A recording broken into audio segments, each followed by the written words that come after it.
मुझे लगता है कि मेरे ऊपर बहुत बहुत बड़ी कृपा है भगवान महाकाल की। तो क्योंकि मैं उनको समर्पित हूँ और मुझे ऐसा लगता है कि मेरा जीवन महाकाल ही चला रहे हैं और इतने सालों से मैं समर्पित हूँ। और जैसे जैसे मैंने अपने जीवन में अपने अंदर और अपने आसपास जिस तरह के बदलाव देखे हैं, महसूस किए हैं, और आज मैं जो भी हूँ, जहाँ भी हूँ, चाहे वो आंतरिक रूप से हो या बाहर के तरफ से, मुझे ऐसा लगता है कि सब कुछ उनकी गाइडेंस से हुआ है। तो मुझे ऐसा लगता है कि महाकाल मुझे उंगली पकड़ के चलाते हैं। तो आज ये समय जो है श्रावण का, और इसी समय में मेरा जन्मदिन आना, इसी समय में अधिक मास लगना, और उसी समय में मुझे मेरे गुरुदेव का ये कहना कि आप जैसे हैं आप उस तरह से ही अपना जन्मदिन मनाइए। तो मैंने कहा यार, इससे बढ़िया कोई थॉट नहीं हो सकता, कोई आइडिया नहीं हो सकता। और आज शायद यही महाकाल की ब्लेसिंग है कि मैं ये सब कर पाया हूँ। क्योंकि ये सब करना, जैसे मैंने पहले बोला, ये कोई छोटी चीज़ नहीं है, ये कोई आसान चीज़ नहीं है, ये बहुत बड़ी तपस्या होती है। ये असल में यूनिक कॉन्सेप्ट तो नहीं है, ये ये हमारी संस्कृति है एक्चुअली, है ना। और ये हमारी संस्कृति में, प्रदीप जी आप प्लीज़ मेरे साथ आइए ना। मैं मेरे गुरुदेव जो है ना, इनके बिना मैं कहीं जो है खड़ा नहीं हो पाता हूँ आजकल। नहीं, पर इसलिए ये तो खैर मैंने हंसी में बोला, पर फैक्ट ये है कि जब आपके जीवन में हमेशा कोई ना कोई, जब भगवान की कृपा होती है, तो वो कृपा किस रूप में आती है मालूम है? गुरु के रूप में आती है। तो मुझे ऐसा लगता है कि मुझे भी इनके रूप में महाकाल की कृपा मिली, और आज वही वजह है कि मैं शायद इतना सक्षम हो पाया हूँ कि मैंने इतना बड़ा अनुष्ठान किया है, जो it's not very easy to do this, because इसमें बहुत तपस्या लगती है। और बहुत, आपने देखा, मैंने आज 21 ब्राह्मणों के साथ मैंने महारुद्राभिषेक किया, और जब वो लोग जाप कर रहे थे, तो वो जाप और उसकी ऊर्जा जो थी, वो इतनी ज़्यादा स्ट्रॉन्ग थी कि हर आदमी एकदम मोहित होकर, मुग्ध होकर बैठा हुआ था। और आप विश्वास करिए कि कोई प्लानिंग नहीं था ऐसा, खाली यही बात हुआ था कि आपका जन्मदिन कैसे मनाया जाना है। तो ट्रेंड क्या है, दवाई पी लो और धुआं उड़ा लो। हाँ। लेकिन इनसे मेरा बात हुआ कि भाई जन्मदिन आ रहा है आपका, तो धुआं उड़ाओगे, दवाई पिलाओगे कि क्या करोगे? एक ही शब्द बोला, जैसा आप बोलेंगे। फिर मेरे तरीका तो ये है, क्योंकि अपने संस्कृति में, अपने जो हिंदू संस्कृति, अपने सनातन धर्म में जन्मदिन वो होता है जिस दिन अपने पैदा हुए। तो अपने लिए तो नया साल तो अब स्टार्ट हुआ है, ना कि 1 जनवरी को, कि ना कि किसी को। अपना जन्मदिन, जिस दिन अपना जन्मदिन है, उस दिन से अपना न्यू ईयर है। तो क्यों ना उस दिन भक्ति करे, पूजा पाठ करे। अब ये ख़राब क्यों हो रहा है सीन? क्योंकि जिस दिन पैदा हुए, जो अपना बड़ा धर्म है, उस दिन धुआं उड़ा रहे हैं, नशा कर रहे हैं, पूरा साल नशे में रहते हैं।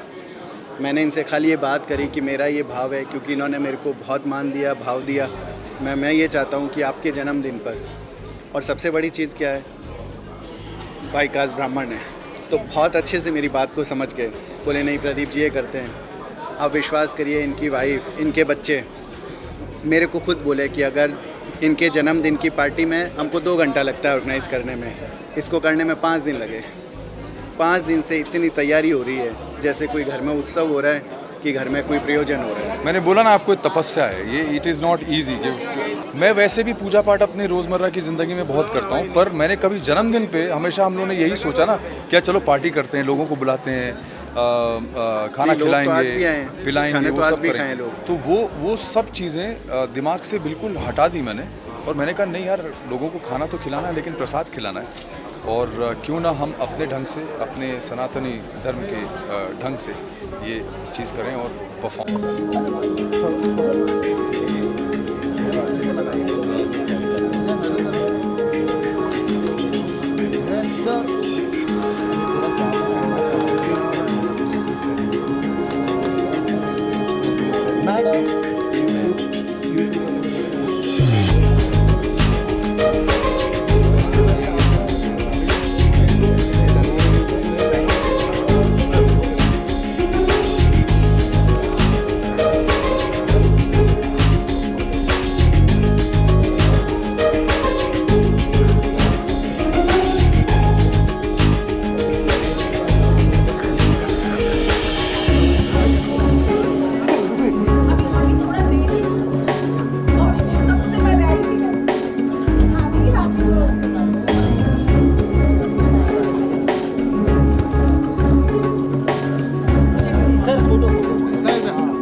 जन्मदिन पे तो जन्मदिन की शुभकामनाएं ही दी जाती हैं।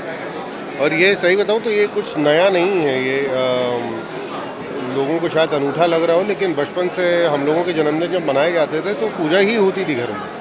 रुद्राभिषेक ना होता हो लेकिन पूजा ही हुआ करती थी, हवन वगैरह होता था। और ये एक बड़ा नेचुरल एक वो था फिनोमेनन।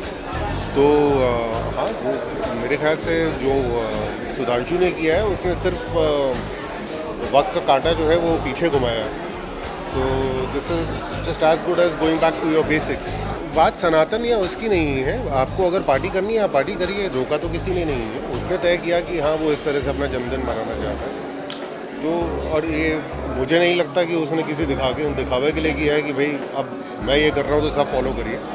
लेकिन हाँ, जो उसने किया है ये सब बहुत ही खूबसूरत है, क्योंकि हम लोगों के जन्मदिन ऐसे ही मनाए जाते थे। तो इतनी सी बात है और बहुत ही बेहतरीन इंतज़ाम है मेरे ख्याल से। It's a great initiative. सब कुछ बहुत अच्छा है। नोइंग सुधांशु और श्रावण में उनका बर्थडे है एंड वो महादेव के इतने बड़े भक्त हैं, तो डेफिनेटली मुझे पता था कि कुछ ऐसे ही वो करेंगे। वो ऐसे ही नॉर्मल इसमें इतना पूजा पाठ और सब करते हैं, तो बर्थडे के वक्त श्रावण शुरू हुआ है तो वो तो डेफिनेटली महारुद्राभिषेक उन्होंने जो किया है मुझे तो बहुत अच्छा लगा। Yes sir. सर यहाँ पे सर सामने एक सेकंड सर, सॉरी।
मैं बहुत खुश हूँ और बहुत गर्व महसूस करता हूँ कि आज सुधांशु ने इस इतने ब्यूटीफुल तरीके से अपना बर्थडे सेलिब्रेट किया है।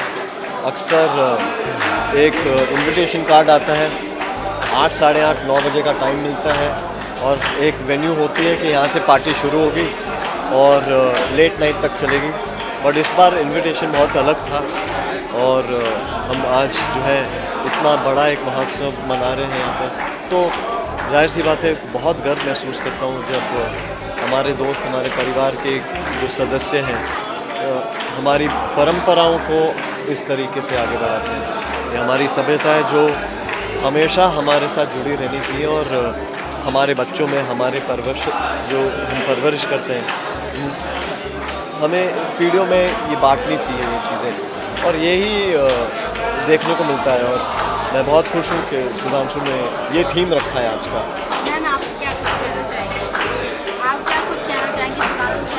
आई want to wish him a very very happy birthday. ये बहुत अच्छा उन्होंने प्रोग्राम किया अपने बर्थडे के लिए and wishing him all the best. मेरे लिए तो क्योंकि अगर आप में से कोई भी जानता है कि मुकेश परिवार में हम गणेश उत्सव को भी बहुत धूमधाम से मनाते हैं, तो एक किस्म से मुझे ऐसा लग रहा है कि हमारा गणेश उत्सव शुरू हो गया है आज के इस पावन अवसर पर, मेरे भाई के जन्मदिन पर। और मुझे लगता है कि हिंदुस्तान में यही तो हमारे कल्चर्स, हमारी जो ट्रेडिशंस हैं, यही तो हमें एक किस्म से हमें बनाते हैं। तो जाहिर सी बात है कि आज वापस एक बहुत ही प्रभावित हुआ हूँ कि यहाँ के ये माहौल देखकर के कितने बड़े पैमाने पे इन्होंने आज ये कार्यक्रम रचाया है, कितने लोग हमारे यहाँ पे आए हैं आज ऑफ कोर्स सुधांशु की बर्थडे के सेलिब्रेशन के लिए भी और आज के जो है आज का महोत्सव उसको मनाने के लिए भी। तो एक किस्म से बहुत अच्छा लगता है। और जैसे मैंने कहा कि मेरे लिए तो आज से ट्रेडिशन हमारा जो गणेश उत्सव है एक शुरुआत हो गई उसकी। सर कोई अपकमिंग प्रोजेक्ट है जो हमें मैंने अभी एक फ़िल्म कंप्लीट की है, hopefully by the end of the year आपको उसके बारे में भी सुनाई देगा। हाल ही में एक मैंने गाना भी किया था। अब एक OTT जायंट के लिए मैं एक वेब शो कर रहा हूँ, बहुत अच्छा बड़ा वेब शो है। तो अब कुछ इंटरेस्टिंग चीज़ें हो रही हैं, मेहनत कर रहा हूँ, बस उम्मीद करता हूँ दर्शकों तक ये चीज़ें अच्छे से पहुँचें और उन्हें पसंद आए। बहुत बहुत शुक्रिया, थैंक यू।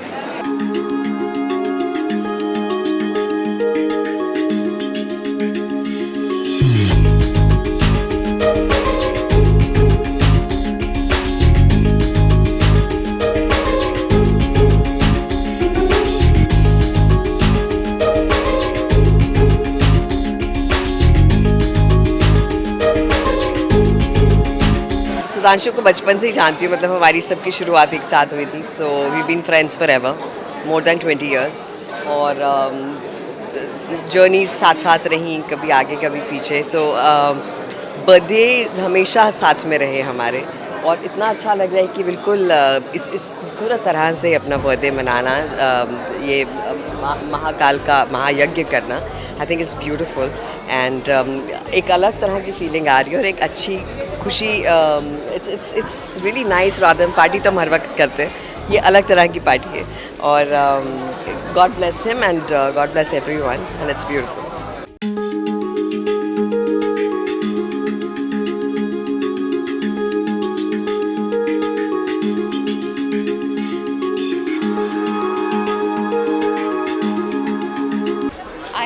बहुत ही ये ऑनेस्टली मुझे एक आइडिया ही दे दिया, because I my self am a very spiritual person and इतना स्पिरिचुअली इतने ब्यूटिफुल तरीके से बर्थडे सेलिब्रेट करना, I think it's such a beautiful thought and may he have a super long life and all the blessings of Shiva and बहुत ही अच्छे तरीके से मनाया गया है। Yes yes yes yes sir, yes sir, sir यहाँ पे मैम यहाँ देखिए सर सर।